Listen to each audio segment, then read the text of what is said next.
हर माँ चाहती है कि चंद्रशेखर आजाद और भगत सिंह पैदा हो, लेकिन हो पड़ोसी के हाथ में उनको शहादत देनी।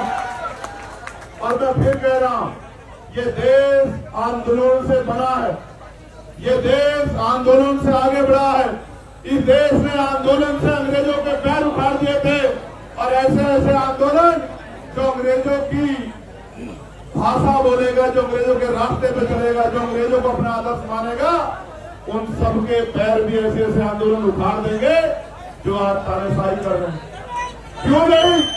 वो मैं जानना चाहता हूं कि धर्मेंद्र प्रधान जी को क्यों नहीं जा रही आवाज, प्रधानमंत्री जी को क्यों नहीं जा रही आवाज, गृह मंत्री जी को क्यों नहीं जा रही आवाज, और वो सरकार किसका इंतजार कर रही है कि ये इस शख्स इस मंच पे बैठा है, ये शख्स जो है, जो एक वैज्ञानिक है, जो एक पर्यावरण का मित्र है, जो देश की धरोहर है, वो मर जाए, इस देश की बात का इंतजार कर रही है सरकार।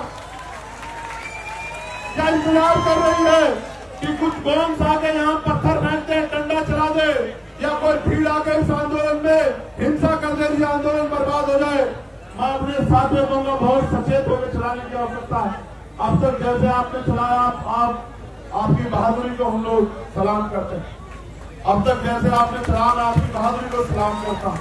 और मैंने देखा इस तरपाल के लिए पैर पकड़ने पड़े भाई, इस तरपाल के लिए पैर पकड़ने पड़े यहाँ रुकने के लिए।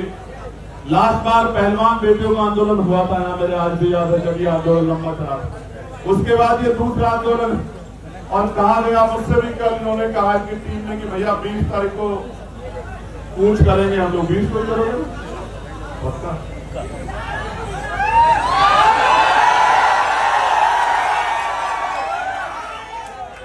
तो लिखो, नोट करो कि 20 तारीख को कूच करेंगे। मेरी बात का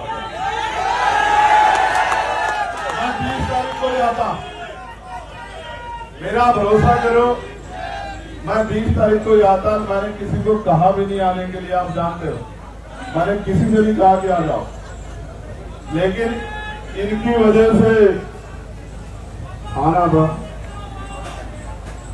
इनकी वजह से आना था। मैंने इनसे कहा कि जाओ, उनसे कहो कि वो अनशन त्याग दे, देश को उनकी जरूरत है, युवाओं को उनकी जरूरत है। और इन्होंने कहा कि वो तो नहीं मान रहे। मैंने इनसे कहा मेरा संदेश देना कि इनका भाई इनसे कह रहा है कि त्याग दो, तो संदेश ही आया कि नहीं, वो नहीं छोड़ रहे अनशन। तो मैं आज इनसे नहीं कहूंगा अनशन छोड़ो, मैं बिल्कुल नहीं कहूंगा। मेरे आज भी याद है जब शहीद आजम सरदार भगत सिंह जेल में थे, उनके पिताजी चले गए एप्लीकेशन लेके अंग्रेजों के पास कि इनकी सजा माफ कर दी जाए। तो मुझे याद है शहीद आजम सरदार भगत सिंह जी के वो सब अपने पिता से जब उन्होंने कहा कि आज आपने मेरी पीठ में छुरा घोंपा है, जिनके खिलाफ मैं लड़ रहा हूं, आपने उनके आगे कमजोर पड़ने का काम किया, आज आपने मेरे आंदोलन को कमजोर किया, मेरे संघर्ष को कमजोर किया। तो मैं लड़ने वाला व्यक्ति में इनका संघर्ष कमजोर नहीं करूंगा।